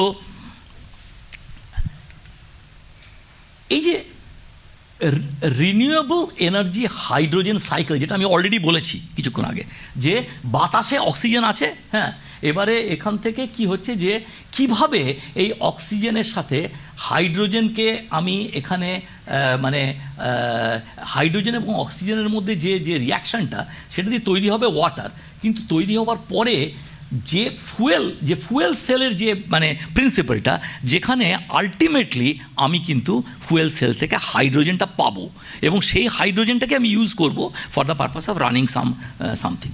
আর এর 3টে অ্যাসপেক্ট আছে, একটা হচ্ছে প্রোডাকশান, একটা হচ্ছে স্টোরেজ, একটা হচ্ছে ইউটিলাইজেশন। মানে কি করে হাইড্রোজেনটা প্রডিউস করব। অনেক রুট আছে হাইড্রোজেন প্রডিউস করবার, বায়োলজিক্যাল রুট আছে, নিউক্লিয়ার রুট আছে। আমার কিছু বন্ধু BRC-তে বম্বেতে, তারা কিন্তু নিউক্লিয়ার রুটে। কেন বলুন তো, কেন নিউক্লিয়ার যখন ফিশন হয় প্রচুর টেম্পারেচার, হিউজ, সেই টেম্পারেচারটাকে আমরা একটা প্রাইমারি কুল্যান্ট, যেখানে অ্যাকচুয়ালি ওই ফিশনটা হয়, সেটা তো রেডিও অ্যাক্টিভ, কিছু করা যায় না, কিন্তু একটা সেকেন্ডারি কুল্যান্ট। সেই সেকেন্ডারি কুল্যান্টটা জল নিই আমরা, এবং সেই জল যে সেকেন্ডারি কুল্যান্টটা, ওইটাকে আমরা সমুদ্রে ফেলে দিই। সেকেন্ডারি কুল্যান্ট, ওখানে কিন্তু রেডিও অ্যাক্টিভিটি নেই, সেকেন্ডারি কুল্যান্ট। আমি সমুদ্রে ফেলবো কেন? আমি যদি ওই যে হট যে সেকেন্ডারি কুল্যান্টটা, এইটাকে যদি ইউজ করে আমি হাইড্রোজেন বার করতে পারি, তাহলে খুব ভালো কথা। হ্যাঁ, তো সেইটা চেষ্টা করে অনেকে। আচ্ছা, তারপরে ফসিল ফুয়েল দিয়ে অনেকে অনেক রকম করে, যাই হোক। আচ্ছা, তারপরে হচ্ছে স্টোরেজের কথাটা আমি পরের স্লাইডে আসছি। আর তারপরে হচ্ছে ইউটিলাইজেশন। তাহলে 3টে পার্ট হাইড্রোজেনের, production, storage, utilisation. Okay, now why is hydrogen looked upon as দাটা হচ্ছে ক্যাপিটালে লিখেছি, দ্য ফিউচার এনার্জি। কেন? Because it can be produced from different renewable routes, for example solar, biological etcetera. 1 number, produced. 2 number, it liberates large amount of energy per unit weight. তার কারণ ওজনটা তো খুব কম। পিরিয়ডিক টেবলে হাইড্রোজেন হচ্ছে Z=1, প্রথম element in the periodic table. Okay, সেই কারণে it liberates large amount of energy per unit weight in combustion. It does not evolve any greenhouse gas and hence environmental friendly. আমি প্রথমে green house gas দিয়ে শুরু করেছি, কোনো green house গ্যাসের কোনো বালাই নেই এখানে, absolutely. Okay, it can B easily converted to electricity via fuel cell. প্রচুর কাজ হচ্ছে। সিজিসিআরআই আমাদের ইয়েতে কী বলে যাদবপুরে সিজিসিআরআইয়ে সলিড অক্সাইড ফুয়েল সেলের উপরে খুব ভালো কাজ হয়, মানে আরও অনেক জায়গায় হয়। So there is a worldwide effort to utilize hydrogen energy production, storage and distribution. প্রচুর কাজ হচ্ছে, আমাদের এখানেও হচ্ছে। Now, Indian effort and scenario for harnessing green hydrogen and opportunities for deep decarbonization. এবারে এটা বলা সহজ, করা সহজ না। যে সমস্ত কোম্পানি, হ্যাঁ এখানে আমাদের আরও অনেক খুব জ্ঞানীগুণী আমার বান্ধবরা এখানে আছেন, তারা আমার চেয়ে বেটার জানেন। একটা যেটা এস্টাবলিশড কোম্পানি, তাকে যদি আপনি কালকে বলেন যে দেখো বাবা তোমাকে কার্বন ফুটপ্রিন্ট কমাতে হবে, সে কতটা কমাতে পারবে কিনা আমি জানি না, আই ডোন্ট নো।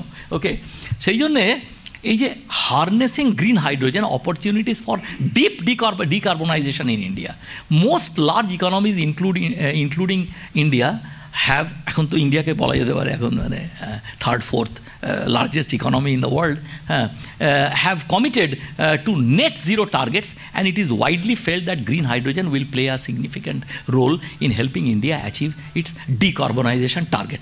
অন্তত মনে হয়, এবারে ইন রিয়ালিটি কী হবে সেখানে মানে দেখতে হবে আমাদেরকে। India needs to form green hydrogen corridors, সেটা নীতি আয়োগে ইকোনমিক টাইমস থেকে আমি দেখেছি কতগুলো আর্টিকেল। এইবারে হাইড্রোজেনের কালার আছে, মানে এই কালারটা মানে অ্যাকচুয়াল কালার নয় হাইড্রোজেনের, মানে আমরা নাম দিয়েছি কীরকম, দেখুন yellow hydrogen, brown hydrogen, green hydrogen, pink hydrogen, blue hydrogen, green hydrogen. এবারে এইগুলোর মধ্যে কিন্তু মানে আমি আর ডিটেলসে যাচ্ছি না, শুধু এইটুকু জেনে রাখুন যে এর মধ্যে মানে হাইড্রোজেনের সাথে অন্য কিছু মিক্স আছে কি, প্রশ্ন হচ্ছে সেটা। এবারে আমরা যদি এই যে গ্রিন হাইড্রোজেন রুট যেটা পাই, শুধু মিক্স ব্যাপার নয়, সেটা করতে গেলে সেই গ্রিন হাইড্রোজেনটা তৈরি করতে গেলে আমাদেরকে যে প্রসেসের ভেতর দিয়ে যেতে হবে, সেখানে কি তার সাথে সাথে অন্য কিছু যেমন CO2 বা অন্য কিছু বেরোচ্ছে, যে যদি মিনিমাম দেখেন যে কোথায় বেরোচ্ছে সেটা হচ্ছে গ্রিন হাইড্রোজেন। এবারে এগুলো বলার মতো আমার এখন সময় নেই, কিন্তু এগুলো প্রত্যেকটা জিনিস অ্যাভেলেবল ইন দ্য লিটারেচার। তো এই যে গ্রিন হাইড্রোজেন নিয়ে এখন বলছে দ্যার ইজ $1.3 ট্রিলিয়ন, মানে আমাদের গভর্নমেন্ট বলছে। এবারে কতটা কি হবে না হবে আমি জানি না, হ্যাঁ, কিন্তু বলছে that this a huge amount of money they are investing on green hydrogen মানে প্রোডাকশন। আচ্ছা, এগুলো কী হচ্ছে, আমি মানে যখন মানে এমনিতে সময় থাকে তখন আমি একটুখানি গুগল দেখে, এই যে এগুলো সব গুগল থেকে এই স্লাইডটা, colours of hydrogen brown, grey, blue, green, and think about it. Is green hydrogen a game changer in clean energy transition? এগুলো কিন্তু এগুলো সব গুগল থেকে নেওয়া। Reliance six new technologies to make cheaper green hydrogen. Governments firms make new bet on green hydrogen as climate fix. এরকম আরও প্রচুর সব মানে নানান জায়গায় সমস্ত এগুলো। এইবারে বলা এক আর অ্যাকচুয়াল ইন রিয়ালিটি আমরা যখন সায়েন্টিস্টরা আপনি করতে যাই তখন কিন্তু সেই জিনিসটা কতটা সেটা হয় সেটা নিয়ে আছে। এইটা হচ্ছে মানে ফুয়েল সেল, এই যেটা ফুয়েল সেলে বলছি, এই যে হাইড্রোজেন ফুয়েল সেলে কীভাবে কাজ করে, লো টেম্পারেচার, এই যে utilization of hydrogen in fuel cell, oxygen reduction reaction বলে একটা জিনিস আছে, সেটা করা হয়। এই ডিটেলসে যাওয়ার দরকার নেই, শুধু এইটুকু যে বলছি যে দেখুন এই ইকুয়েশনটা কীরকম সোজা, 2H2 + O2 = 2H2O, বাচ্চা ছেলে জানে, কিন্তু তা নয়, প্লাস এনার্জি। এইটা যদি করতে পারেন এনার্জি, এই এনার্জিটা কী, এনার্জিটা হচ্ছে 4.925 eV, say huge amount of energy একটা রিয়াকশানে। এটা কেমিস্ট্রি, এটা একেবারে পিওর কেমিস্ট্রি থেকে বয়ে আছে এটা, হ্যাঁ। আচ্ছা, এবারে এই জিনিসটাকে ইউজ করে কিভাবে আমরা মানে যে so called proton exchange membrane fuel cell বলে, এটাকে PEM মানে proton exchange membrane fuel cell, এগুলো কিন্তু আমরা রেগুলার তৈরি করছি এবং করে সেখান থেকে এই যে বাল্ব জ্বালিয়ে দেখতে পাচ্ছি যে ইলেকট্রনটা যাচ্ছে মানে একটা অ্যানোড থেকে একটা ইলেকট্রোড থেকে আরেকটা, এখান থেকে দেখতে পাচ্ছি যে মানে তৈরি হচ্ছে, হ্যাঁ। আচ্ছা, এবারে সারা পৃথিবী শুধু সবাই মানে এই নিয়ে কাজ করছে, মানে জাপান, ইন্ডিয়া, সবাই কাজ করছে। তো আমাদের একটা 2011 বহুকাল আগে, 10 বছর 15-12 বছর আগে, first Asian symposium on hydrogen storage material, সেখানে ওই আকিবা জাপানের উনি করেছিলেন, আমিও ছিলাম। তো সেখানে আমরা এই যে Japan, China, India, Singapore, south Korea সবাই মিলে আমরা মানে চেষ্টা করেছি যে কিভাবে আমরা এই হাইড্রোজেন বেসড ফুয়েল সেল আমরা মানে করবো। সেটা নিয়ে কিন্তু বেশ কিছুটা এগিয়েছে। বলতে একটু খারাপ লাগে যে ওরা আমাদের চেয়ে অনেক বেশি এগিয়ে গেছে। জাপান জায়গাটার নাম রেখে ফুকুওকাতে ওরা রেগুলার আমাদের যেরকম পেট্রোল পাম্প সেরকম এই পাম্পগুলো বসিয়ে, এটা পেট্রোল পাম্পের মতো হাইড্রোজেন পাম্প বসিয়ে দিয়েছে সব জায়গায় ওরা, এবং মেজায় ওরা হাইড্রোজেন বেসডেই চালাচ্ছে। এটা ইন্ডিয়াতে এই ওয়ার্ল্ডস ফার্স্ট হাইড্রোজেন পাওয়ার্ড এটা বোধ হয় মহিন্দার অ্যান্ড মহিন্দার থেকে এই 3 হুইলার করছে। এবং আরও খুব রিসেন্টলি আমরা কেপিআইটি বলে একটা কোম্পানি, সেটা হচ্ছে পুনাতে, তারা আমাদের ইনস্টিটিউটের সাথে কোলাবোরেট করে ওরা লিথিয়াম আয়ন ব্যাটারি দিয়ে, সোডিয়াম আয়ন ব্যাটারি দিয়ে এই স্কুটার চালিয়েছে খুব রিসেন্টলি, মানে এটা 2-3 মাস আগের খবর। আর এইটা হচ্ছে bus green hydrogen proposal for project worth 2.7 trillion India. এটা কিন্তু হয়নি এখনও, এটা মানে বলছে হবে। India's first green hydrogen fuel cell bus was showcased during the inaugural ceremony of Indian energy week. এই গত ফেব্রুয়ারি, এই মাস মানে 6 তারিখে ফেব্রুয়ারি। এইবারে আমি ডিটেলসটা জানি না, আমি চেষ্টা করছি খোঁজ নেবার, কিন্তু এটা দেখলাম বলে আমি ভাবলাম যে আপনাদের সাথে শেয়ার করি। The project for green hydrogen fuel cell bus was undertaken by Indian Oil. এবারে ইন্ডিয়ান অয়েলের লোকজন এখানে বসে আছে, আমাকে বলতে পারবেন, খুব সিনিয়র লোকেরা আছেন এখানে ইন্ডিয়ান অয়েলের, তো তারা বলতে পারবেন যে মানে in collaboration with tata motors এই যে এটা তো একটা সাংঘাতিক জিনিস। এটা যদি এটা ভাবা যায় না, এটা যদি হয়। আচ্ছা, that's a very good question. একটু ওয়েট করুন, আমি বলছি এটা একটু ওয়েট না, that's a question which is কোনো কী বলে জিনিস যখন আপনি শুরু করবেন একটা লোয়ার স্কেল ইকোনমিক ভায়াবিলিটি পাবেন না, কিন্তু যখনই সেই জিনিসটা একটা লার্জার স্কেলে আমি যখন নিয়ে যাবো তখন কিন্তু সেম থিং। সোলার ফটোভোল্টাইক আগে কত দাম ছিল, এখন কত দাম 1/10 বা 1/100 হয়ে গেছে। কেন? তার কারণ the amount, the number of solar photovoltaic যা ইউজ করছে এটা এত বেশি, সেটা নাম্বার বাড়লে এটা কমে যাবে। এইসবের ইকোনমিক্স নিয়ে, আমি ইকোনমিক্সের ছাত্র নই, কিন্তু যারা আছে তারা বলতে পারবে। আচ্ছা, হাইড্রোজেন স্টোরেজের কথাটা নিয়ে একটা দুটো কথা বলে দিই। হাইড্রোজেন 3 রকমের স্টোরেজ হতে পারে। একটা গ্যাসিয়াস স্টোরেজ, হাইড্রোজেন তো গ্যাস, H2 গ্যাস, হাই প্রেশারে, কিন্তু তার এনার্জি কন্টেন্ট দেখুন কত, 4.44 megajoule per litre at 10,000 PSI। Liquid storage হতে পারে। এবারে লিকুইড স্টোরেজ হতে গেলে, লিকুইফাই করতে গেলে ক্রায়োজেনিক টেম্পারেচার ইউজ করতে হবে, তাহলে আপনি লিকুইফাই করতে পারবেন না। আর একটা হচ্ছে solid state storage, solid state storage. আমি এইটা নিয়ে কাজ করেছি, কেননা এই solid state complex low Z metal hydride using nano materials, nano tubes, graphene, এইগুলো নিয়ে আমার ছাত্ররা কাজ করেছে এবং এর উপরে প্রচুর পেপার বই টই সব লেখা হয়েছে আমাদের, সেগুলো আমি বলবো না এখন আর। Hydrogen storage requirements: high gravimetric efficiency, volumetric density, fast kinetics, favorable thermodynamics, effective heat transfer, long cycle lifetime, safety, durability, এগুলো সমস্ত হচ্ছে ক্রাইটেরিয়ান, যে ক্রাইটেরিয়ানগুলো আমরা দেখেছি আমরা স্যাটিসফাই করতে পারছি। ওকে, তাহলে হাইড্রোজেন স্টোরেজ ইন সলিড, যেটা হচ্ছে একটা multidisciplinary area, physics, chemistry, material science, heat transfer, engineering, সব কিছু দরকার এগুলোর জন্যে, সেগুলো নিয়ে আমরা কাজ করেছি। আর ফাইনালি আমি শেষ করে এনেছি, আর একটা স্লাইড আছে বোধহয়। তো হাইড্রোজেন স্টোরেজ যে current scenario from a material scientist point of view, hydrogen storage করতে হবে, কেননা আপনার যে সোলার বা উইন্ড, সোলার তো রাত্রিবেলা পাবেন না, দিনের বেলা পাবেন, তাহলে তো আমাকে স্টোর করে রাখতে হবে, তবে তো আমি পাবো। সেই স্টোরেজটা কী করে করবো? So one viable way is hydrogen storage. Okay, লোকেরা নানান গ্রুপে চেষ্টা করেছে, এই যে কমপ্লেক্স কেমিক্যাল হাইড্রাইড আমরা চেষ্টা করেছি, metal clusters, nano structure material আমরা চেষ্টা করেছি, carbon nano structures, metal hydrides, metal organic framework, MOF বলে, এগুলো সব আমরা চেষ্টা করেছি। এবং এগুলোর মধ্যে মানে প্রত্যেকটারই পজিটিভ নেগেটিভ পয়েন্ট সব মেলানো আছে সমস্ত। আচ্ছা, that's it. So this is what our environment really needs from hydrogen. আমাদের এনভায়রনমেন্ট আমাদের কাছ থেকে, হাইড্রোজেনের কাছ থেকে কী চায়? যে গাড়ি চালাবো, যে এক্সস্ট বেরোবে সেই এক্সস্ট থেকে শুধু বেরোবে জল, আর কিচ্ছু না, নাথিং এলস। ওকে, আর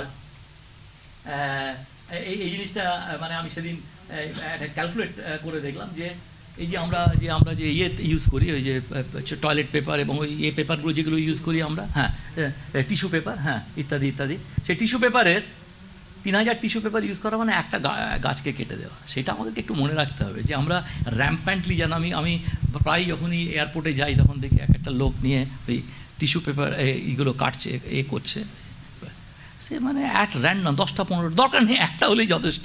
হ্যাঁ, কিন্তু এনিওয়ে আমাদের ছোটোবেলা থেকে শিক্ষা দিতে হবে বাচ্চাদেরকে। ব্যাস, এখানেই আমি শেষ করছি। তাহলে এপিলোগ একটা বলছি, সেটা হচ্ছে যে বেঞ্জামিন ফ্র্যাঙ্কলিনের একটা উক্তি আছে, এটা হচ্ছে nothing can be said to be certain but two things, একটা হচ্ছে ডেথ আর হচ্ছে ট্যাক্স। এই দুটোকে আপনি অ্যাভয়েড করতে পারবেন না, এইটাকে অ্যাভয়েড করা যাবে না, ডেথ অ্যাভয়েড করা যাবে না, ট্যাক্সও অ্যাভয়েড করা যাবে না। At least one more can be added to the list, and that is fossil fuels, namely coal, oil, natural gas, will exhaust soon. This is written on the wall. ঠিক আছে, এটা add করা যায় এটার সাথে। With a growing world population and an increasing standard of living, it is not a question of if, but when the world will run out of fossil fuels. So young generation should work on solar energy and hydrogen. That's the reason why I gave that talk. এই হচ্ছে আমাদের group, ছোট group. হ্যাঁ, এখানে বেশিরভাগই দেখতে পাচ্ছেন সব ইয়াং ছেলেমেয়েরা, বেশিরভাগই। হ্যাঁ, তার মধ্যে ওই 2-1 বুড়ো লোক আছি আমার মতো। হ্যাঁ, তো এই ছেলেটি আমার সাথে কাজ করে, না হচ্ছে তন্ময়। ওই যেটা দেখলাম ওই যে সলিড ইলেকট্রোলাইটের কাজটা তন্ময় করেছে। আর এই ছেলেটি হচ্ছে এক্সপেরিমেন্টালিস্ট, নাম হচ্ছে অভি। হ্যাঁ, আরও আছে এখানে, আরও অনেকে। হ্যাঁ, সতীশ ওগলে, পুনা আইসার পুনা, আরও আছে এখানে অনেকে।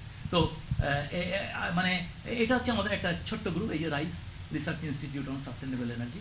এটা সেক্টর 5-এ কী বলে বেঙ্গল ইন্টেলিজেন্ট পার্ক বলে একটা জায়গা আছে, হয়তো অনেকে জানেন, ওয়েভেল মোড়ের কাছে।